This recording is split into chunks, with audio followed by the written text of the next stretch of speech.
Go live though.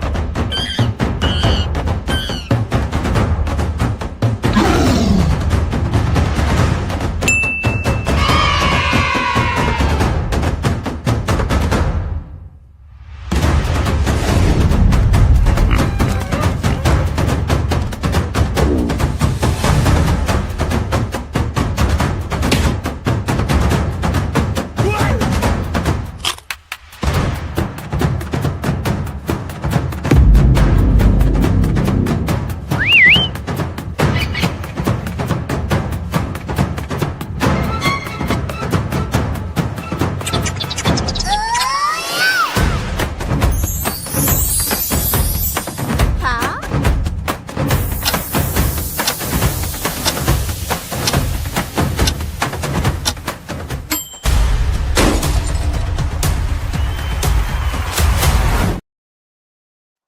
Hey, all you beautiful people. How's it going today? So, I'm in my mobile office today. Let's just ignore that. But this is episode number 2 of Creature Features with Mark, your host. And today we have a really special episode. We have Anna Houston today, and she has extensive knowledge in so many different kinds of animals. And I met her actually in the reptile world, but she has her hands in all of the worlds, like mammals and birds and big cats. I guess that would be mammals. But yeah, anyways, let's go ahead and roll her intro video and get her out on stage.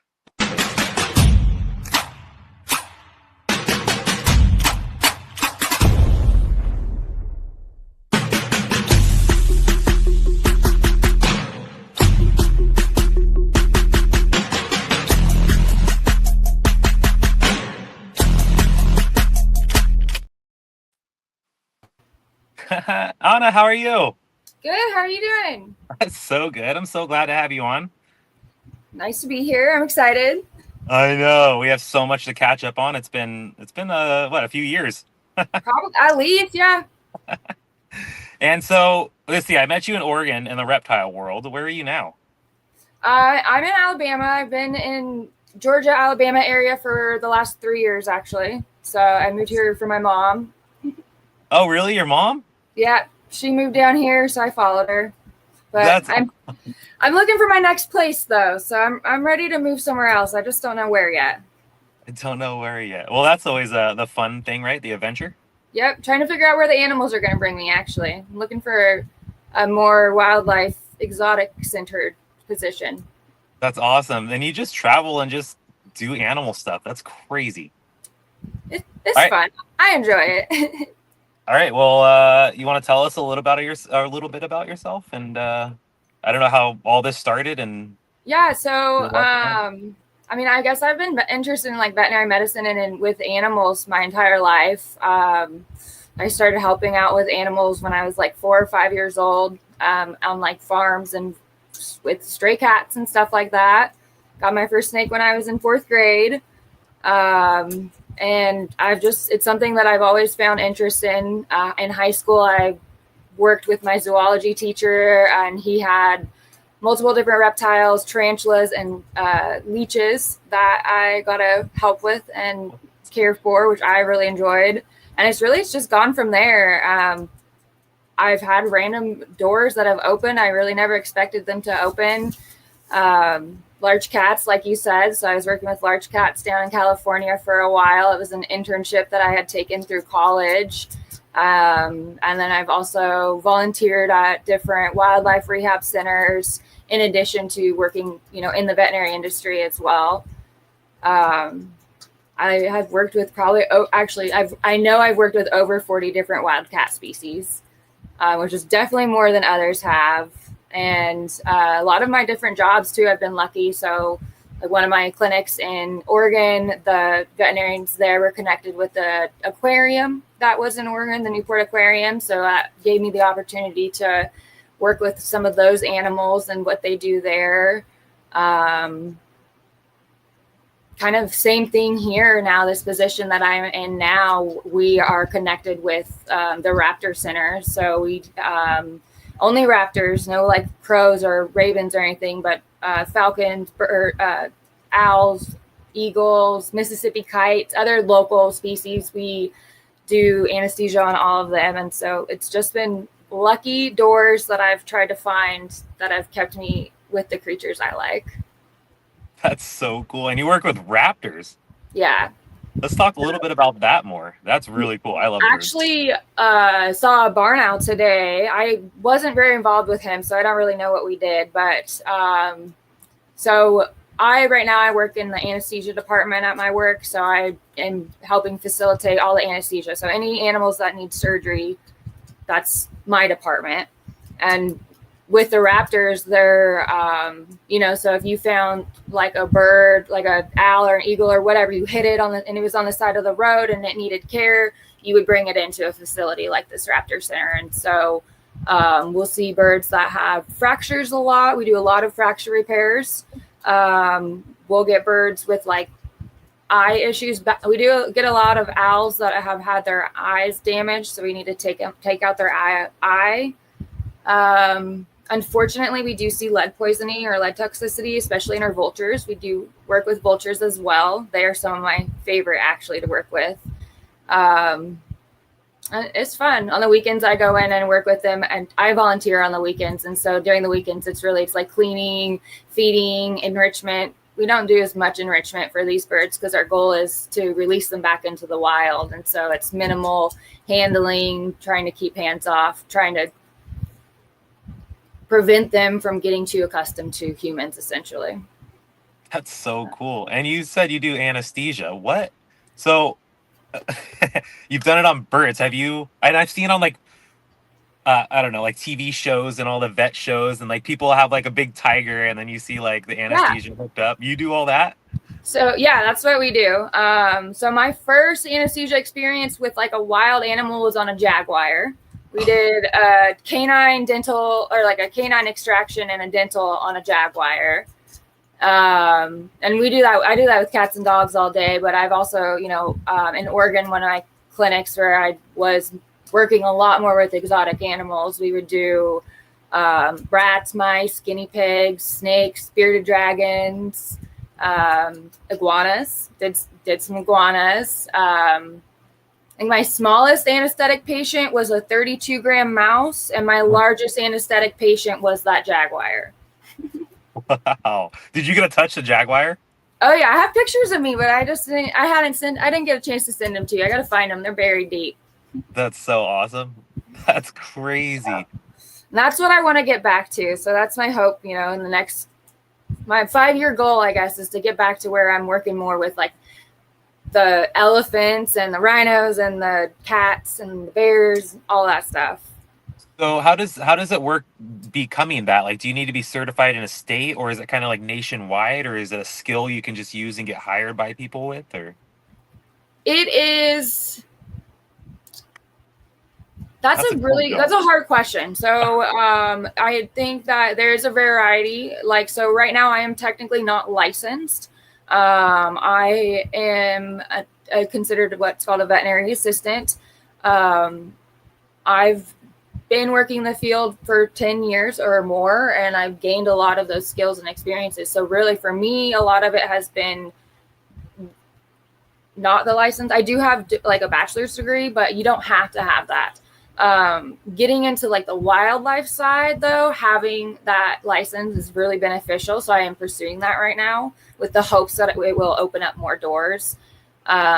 And then there is like a national license, and then there is individual state license as well. So that's crazy. Yeah, there's a little bit that goes into it.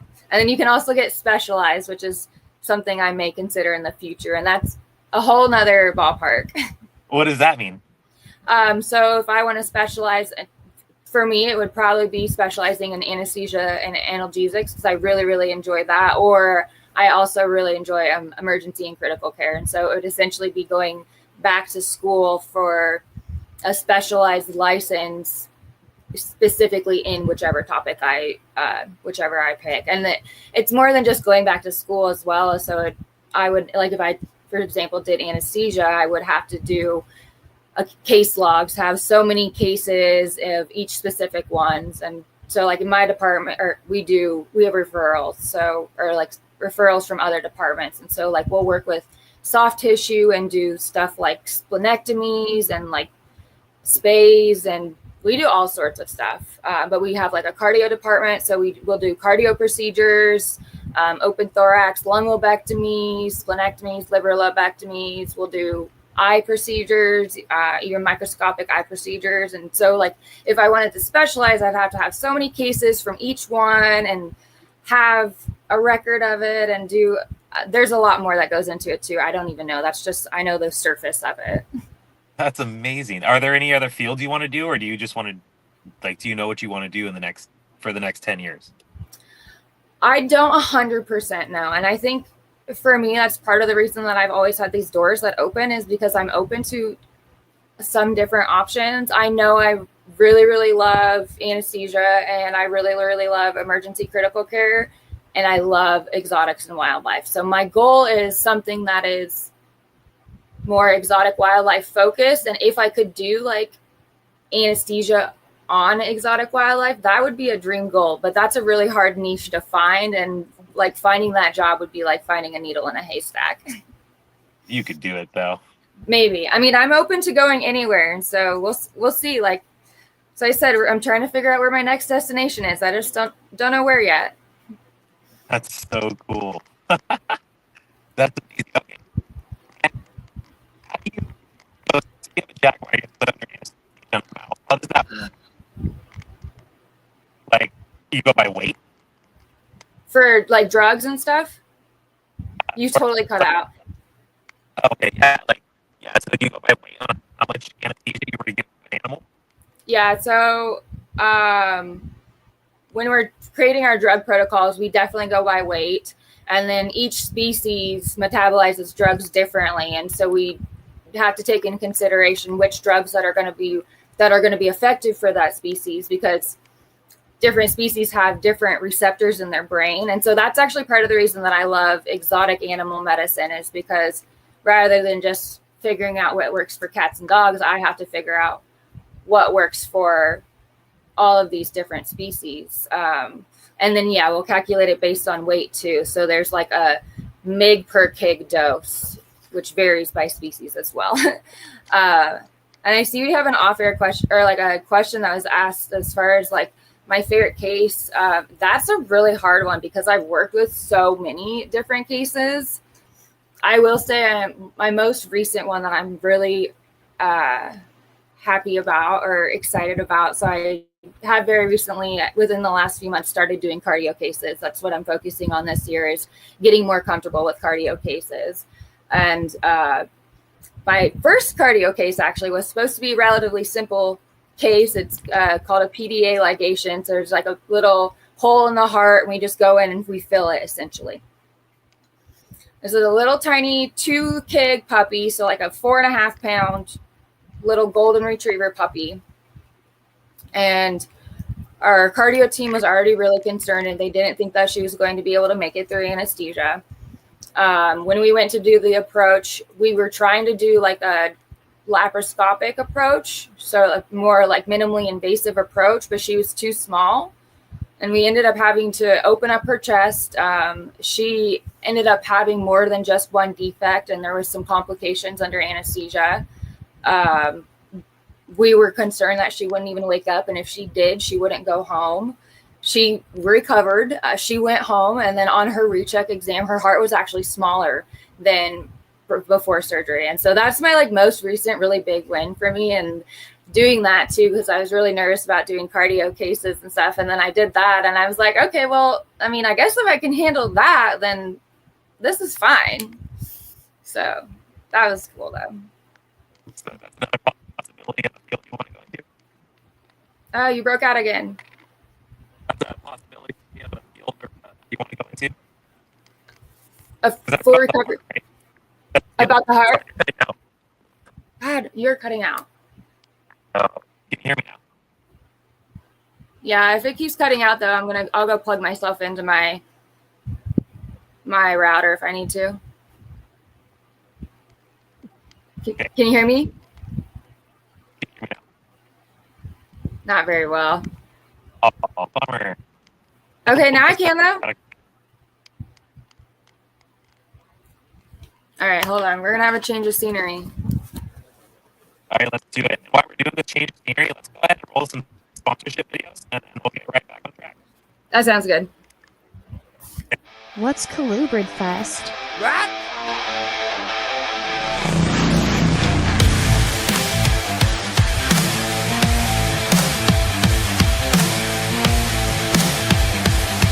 You understand now? Be self, Pharrell. I'll see you there.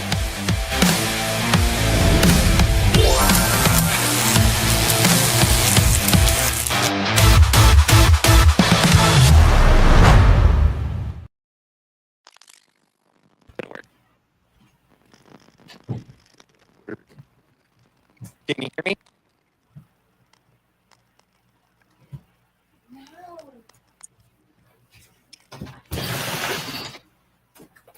All right.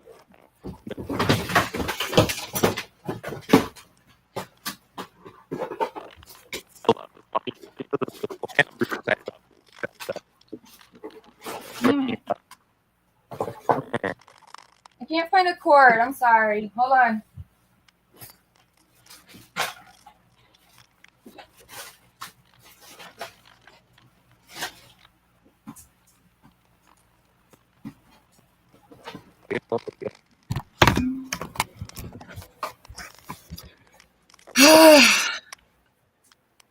I can't find a cord, and you're still breaking out. I'm still breaking out. That's a little better, though. Is it a little better? Yeah. I'll just sit right next to my router, I guess. I hear a little bit of static on my end, but I see you made it home. yeah. I was out in the car, and I was like, I'll probably get out of the car and see if she can hear me better. So what were you trying to ask me, though? So you said cardiology, right? I was just asking if you want to work because it means the heart, right? So you want to work with the heart? I want to be able to do the anesthesia that's with the heart. Oh, okay. I didn't know if it was separate where you just wanted to work on the heart too. No. So I feel like there's a lot of the anesthesia cases I feel really comfortable running. You know, like I love doing complicated like lung lobectomies and liver lobectomies, but I don't have experience running the anesthesia for these cardio procedures, and some of them are really critical. So like in some of the procedures, like the balloon valvuloplasty, it's where we have to go in and like we literally balloon the vessel, and so we put this device in and it gets bigger. It's in order to make the vessels larger, but while you're doing that, it stops the blood flow through the heart, and that causes some other issues going on too, you know, so that, I mean, your heart rate will stop under anesthesia and it can get a little stressful. So that's what I want to learn how to do next and be confident and comfortable running it, not freaking out. So if you learn that skill, you could just take it and go anywhere essentially with it, right? Yeah. Yeah. And that'll, you know, if like I said, I have an interest potentially in specializing. And so if that is what I pursued, then that would benefit me that way as well. That's amazing. And then do you have plans on like backtracking back to the West Coast or anything, or are you just going to stay out there? I'm not going to stay out here. I would not mind going back out to the West Coast. I really miss the Pacific Northwest. I miss the ocean. Like I miss the cold ocean. It's different here.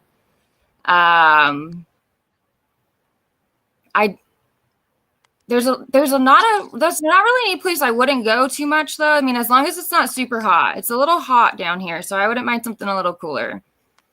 But Cool. I mean, I wouldn't mind going to another country potentially too. And there's some doors that could open for that too. So Who you got?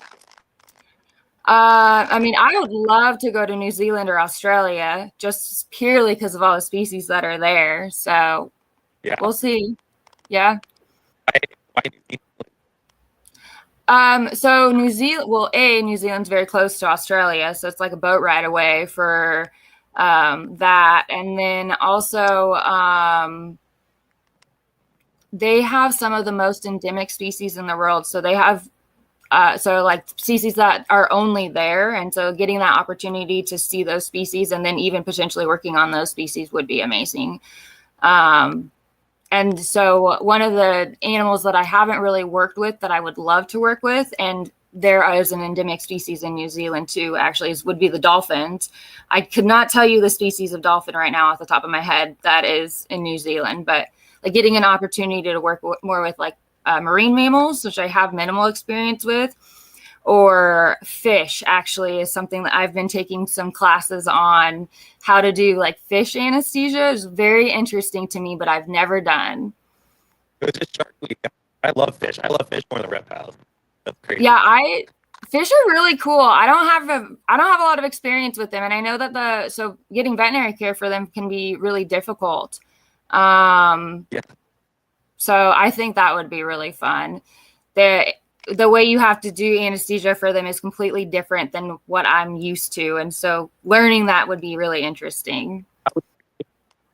You have to, so like for dosing their medication, like you have to put it in their water, and then you'd have to run water over you have to run this medicated water over their gills the entire time in order to keep them anesthetized. Oh, that's crazy. Yeah. So it's above my head a little bit because I've never done it. How would you give a dolphin anesthesia, just like a normal mammal? A dolphin? I honestly don't know. I've never worked with them, so I have no idea. We got a question down. What are few species do you most like to work with in the future? Yeah, so I mean that's kind of what I was saying, like the fish.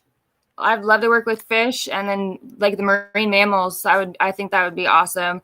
I think those are the main species that I've never worked with, because I've worked with a lot of mammal species. I've never really worked with any large reptile species aside from like the iguana. And I love large reptiles, so I guess that would be pretty cool too. But I think that would be more like if I could own one, I would love to own a Burmese python. But I think working on one would be the same as working with a ball python. All right. Do you have any pets right now yourself? I have 2 dogs, 2, maybe 3 cats, because I kind of want to keep my orange bottle baby. And then I have a ball python who was given to me last year. He's actually 25 years old, and he's fun. I'm excited with him because he came to me in a 50-gallon tank. And so that's one of the things soon that I love about reptiles with veterinary medicine. And so I love talking about husbandry. I'm very passionate about talking about husbandry and good husbandry because it's important for their care. And so he came to me in a 50-gallon tank with only heat pads, no lighting, which I know they don't have to have lighting. And then just reptile carpet. And that was it. And it was just sad. That's how he had lived for 25 years. So he's in a 4x4 by 2 foot enclosure right now, where it's bioactive. It's my first bioactive enclosure. I've always wanted to do one. So that's been really fun. And it was funny because I had posted on Facebook initially when I got it, just kind of asking for tips or tricks on how to decorate it for him and lighting and stuff. And a lot of people said that the height was not needed because ball pythons don't like to climb. He loves climbing. He gets on top of his lights all the time. So I've got some makeshift bars in there right now, but our next upgrade is going to be mounting some sticks so he can climb on them. And then I have a rubber tree that I'm going to plant in there. That's awesome. And you said he was 25? 25 at least. So, I mean, but with good husbandry, they can live up to 50 years. 20 to 50 years is their lifespan in captivity. So we'll see. I could get another 25 out of them. Yeah, I have a 30-year-old ball python. Yeah, I mean, with good care, that's just an adult. That's not even a senior. And he does good. I'm pretty sure he's imported in Africa in the 90s, and he has crazy markings on him. Okay, you could just chill. I think it's pretty interesting. I think that's the other thing I love about reptiles is how resilient they are as well, and like what they can come back from too. Because I know some of my favorite rescues that I had in the past was like I had a bearded dragon who was skin and bones, had really bad metabolic bone disease with fractures and a secondary hyperparathyroidism. And so he was having like really bad tremors from it and stuck shed across his eyes with like stuff coming, like pus coming out of him, so he couldn't see. He looked like crap, and he made a full recovery. So we did injections for a couple months of antibiotics and calcium injections, and I did have to syringe feed him for a few months, but he made a full recovery, and I still get updates on him every once in a while, and he's living his best life. So That's awesome. What's your worst case? That's wait, what? What's your worst case animals, like the worst animal case you had that's actually made a full recovery? You broke out again. I was asking what the worst animal case you had The worst? that's made a full recovery. Like what kind? I don't know. There's been some weird cases. Like what kind of worst though are we talking? Well, I'm sure you've had animals like really hurt or hurt so bad you just had to put them down or whatnot. So I'm talking about like, didn't have to put down that you thought you were going to. Like what was like? So we had one actually. It came in last year. We had a dog who was stabbed and had a knife in his chest. What? Yep. And we had to take that out, and we were concerned it was going to puncture a lung. We weren't sure how that was going to go, and he made it through. And we another one we had not too long ago. We had this dog who had eaten something he wasn't supposed to, and he was vomiting. Well, and not even vomiting, so he was regurging. So he was already under anesthesia, and it was just coming out of him like he wasn't even trying to, and it was blood tinged. A lot of his intestine had to be cut out, and he went home the next day. Actually, we were shocked. So there's definitely some really good cases too. I feel like you would just never know. I always go into them hoping for the worst or hoping for the best, being prepared for the worst, and just seeing what the outcome is. Awesome. And then earlier in the conversation, you said you worked with the Newport Aquarium before. I worked with some of the veterinarians that worked at the Newport Aquarium. So I didn't work at the aquarium, but I did have the opportunity to go a couple times and see how they did exams on their seals, and kind of see some of how their care and what they had to do and stuff like that, which I loved that. I love the Newport Aquarium. I've done their backstage tours and stuff as well, which I think are amazing. I think everybody should take those opportunities, but it was cool just seeing the back too, especially because I love the seals and they're some of my favorites. So you can, if you go onto their online, they have special backstage tours that you can pay for. They're not too expensive, or when I went, I felt like they were pretty affordable. And then they'll take you to, if I remember right, they brought us, the big tanks with the sharks and the manta rays and stuff like that. They brought you up top to show you where you fed them and all that stuff, which I thought it was cool. It's amazing. Did you get to see all the filtration systems and everything that run them? Yeah. Yep. And their jellyfish breeding area, everything.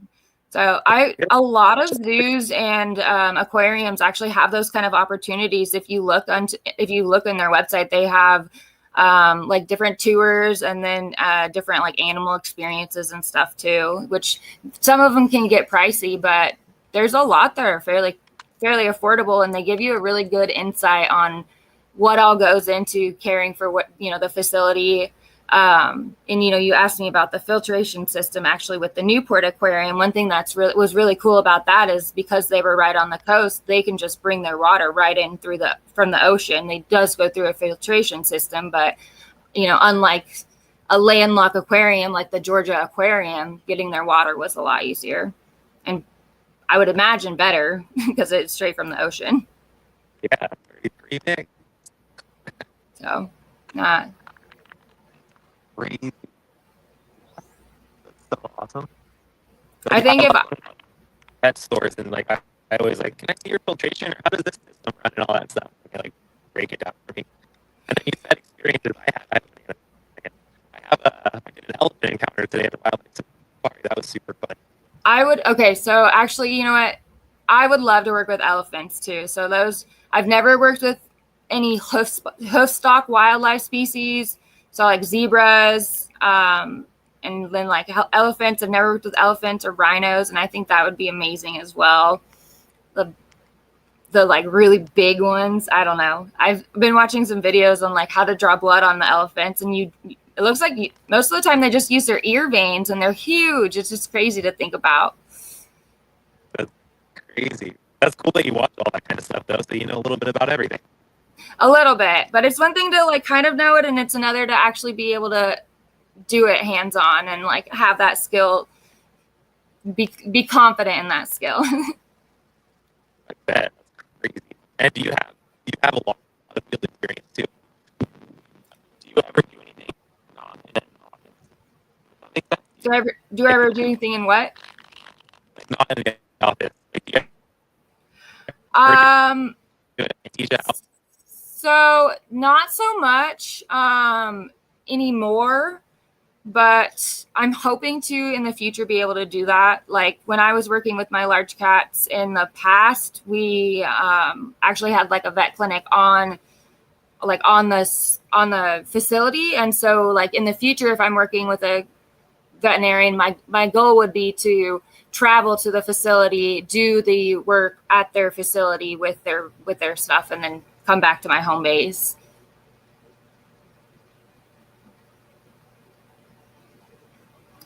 I think I lost you though. You went black.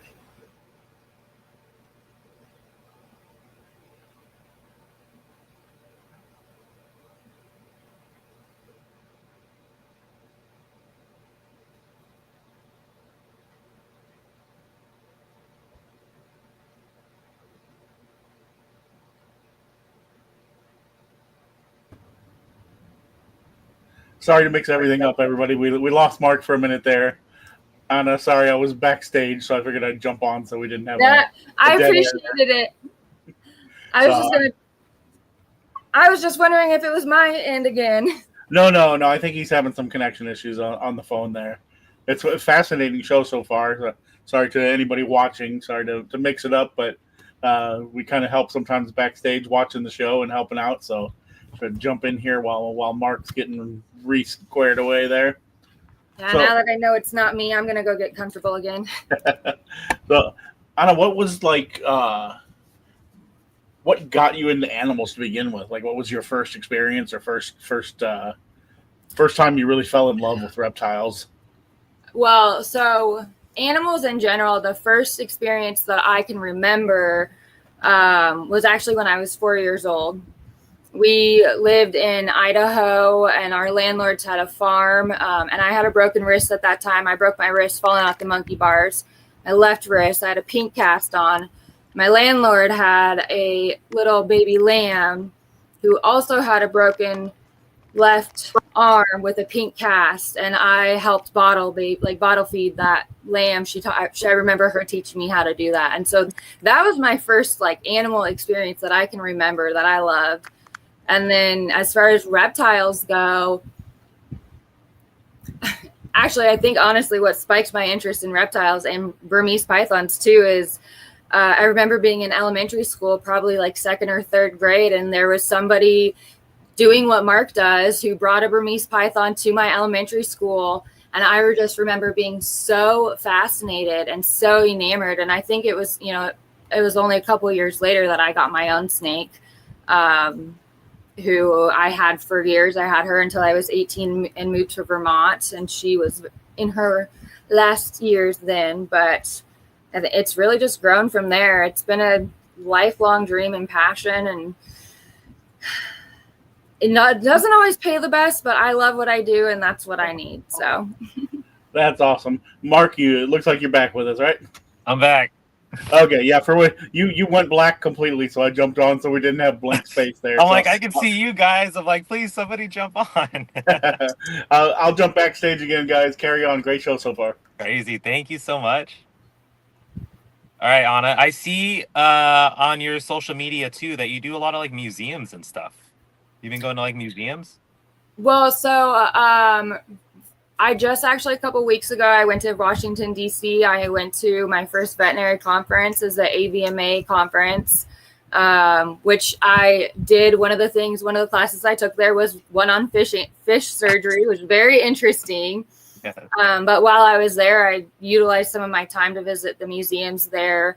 Part of the reason I had picked this conference was for the destination. Washington, D.C. has some amazing museums that I've always wanted to visit, and they're free. Really? Yeah, they are. And so I went to the National Zoo, which was incredible. I heard a lot of people complaining because a lot of the animals weren't out. It was really hot out, but that was fine for me. I thought it was amazing. Their enclosures were really well done. They were clean. They had different like enrichments and stuff like that. Which that's what I like to see when I go to zoos and stuff. I definitely like go and I kind of get judgy. And if I don't feel like it's good husbandry or good care, it's not a place that I want to support. And so I thought that was really incredible. And one of the biggest museums that I prioritized going to was the Holocaust Museum. I had a lot of people tell me like that I shouldn't go and it was going to ruin my trip and it was going to be emotional. And I knew it was. I knew that there was going to be feelings and that it was going to be emotional. But I am very, very glad that I prioritized going to that. It was incredible. It was eye-opening too. And then I also went to one of the sculpture museums, and they had a Banksy exhibit there too. So I don't know if you know who Banksy is, but he's like an anonymous street artist who's got some really powerful street art out there. And if you Googled him, you'd be able to easily tell what he is. But so part of the exhibit was him or his artwork. And to me, it's powerful work. I like things that make me feel. I'm a very compassionate person. And so I really, really enjoyed it. It made me think, it makes you think about the world. And even if none of it is because of what's going on today, I think everything can be relative. You can use it for today as well. So That's awesome. That's so cool. Were there any like animal museums? So I did go to the National History Museum for a little while. I'd love to take another trip to Washington, D.C. because unfortunately that was the last museum that I went to that day, and it was really, really busy, and I got overstimulated. So I was only there for about an hour, and I probably needed about 5 hours to go through that museum. It was huge, and it was they had all kinds of stuff in there, but they had a lot of fossils. So they had dinosaur fossils, a lot of different mammal fossils, all through evolution and history. They also had like geodes and rocks and mineral history, if that's something you're interested in. But I did pop in through their like Jurassic Park dinosaur fossils and their sea mammal fossils, which I thought that was really cool. Oh my gosh, my son's really into dinosaurs, so that'd be super awesome to see. Yes, like I said, it was free. There are some museums in DC that you have to pay for, but most of them were free. That's crazy. How is that? They just want people to see? I don't know. I didn't ask that question. I just enjoyed it and was appreciative of the opportunity. That's so awesome. That's something you don't see all the time. Yeah, no, it's definitely not something you see all the time. And good taxidermy is like crazy to see too. And they usually have really well, and I mean like the fossils like stuff too, especially the old ones. Like how did you dig that out of the dirt and it looks so pristine? I don't know. Crazy. All right, let's go ahead and pay some bills and do another sponsorship of the video.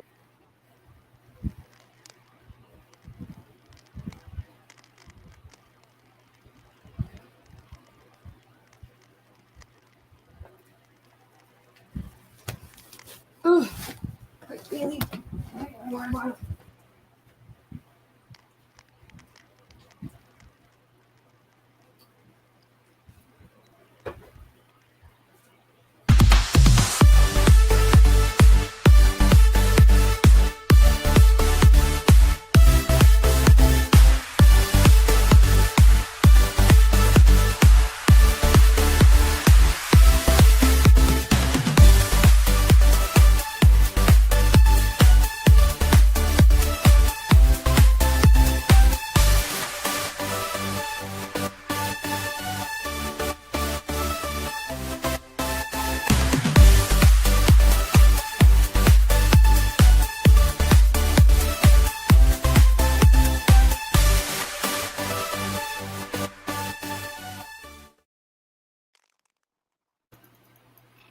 That's so cool. And that's another thing, you're back east.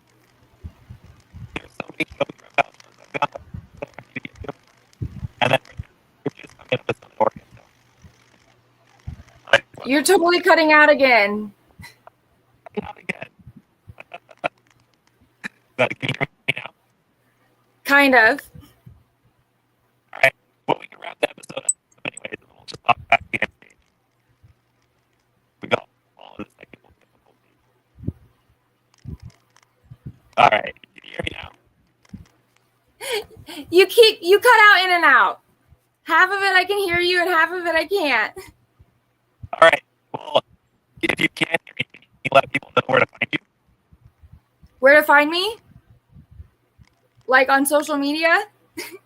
Mainly I guess I have my Instagram, which is Snake SNAKELUVR19, which has been my user tag since high school, and I've always loved snakes, so why change it? I love it. And you are a snake lover. Yep, so it's fitting.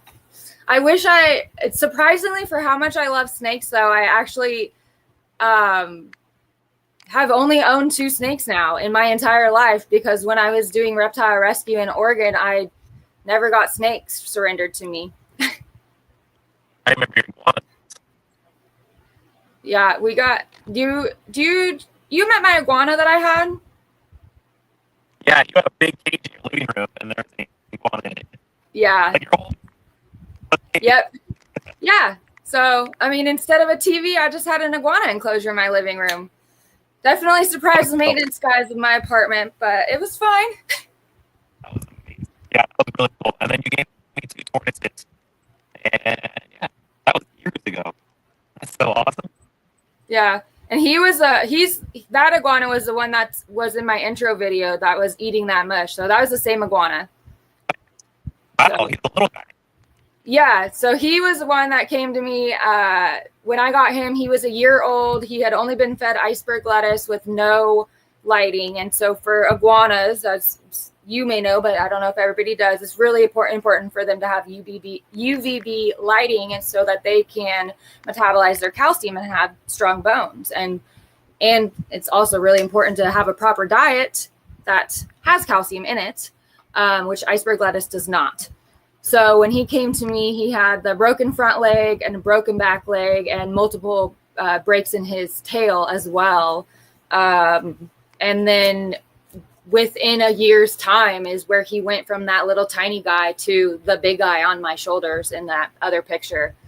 So that shows you how much they can grow when they have proper care and proper diet. And so I miss him though. He was a cool one. Yeah, it's crazy how resilient reptiles are. See a lot of crazy shit.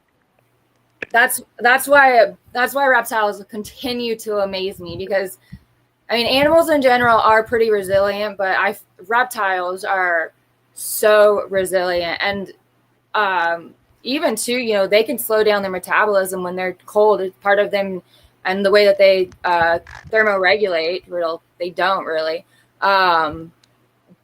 So their metabolism is just different, and it enables them to heal differently. It's just incredible. All right. Is there anything you want to say to people? I don't know. I think a big thing for me that I recommend to everybody is just be willing to accept whatever door comes to you. Like, don't ever be set on one box, because if I was set and I was going to do one certain thing, if where I thought I was going to be 10 years ago is where I was today, I would have never had the opportunities that I had. I would have never grown into this person or gained these skills and this knowledge that I have. And so I always tell, because I work with students now, actually I work with 4th year vet students now. And so when they tell me like, oh, I don't know what I want to do, I'm like, that's okay. Like, I think that's good to not know, because that means that you're going to be willing to take opportunities that you may have not done. So that's a big thing for me. That's all I got, I guess. That's amazing. All right, we're going to wrap it up. That's Anna Houston, and this is number 2 of Mark's Creature Features. Thanks for watching. Thanks for having me. Yes, thank you for coming on, and thank you everybody for watching. And we'll have you on again for sure because you have so Sounds much knowledge. good. All Yeah, right, we'll have thank to you. keep posted. Bye. Heck yeah, bye everybody.